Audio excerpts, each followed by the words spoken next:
Hi, to check IMEI and serial numbers on your Vivo V40, as a first step, we need to find and open settings.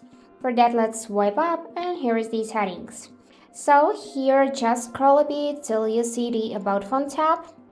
And after that, to check IMEI numbers, you need to go in the status, scroll a bit, and here is the IMEI for the first slot and for the second. You can copy those numbers, by the way, if you just hold it and select option to copy. To check this serial number, just go back to this About Phone setting and after that go in the software information and here is the serial number. You can also copy it. And for the most convenient option, you can just open the Phones tab and enter just the secret code.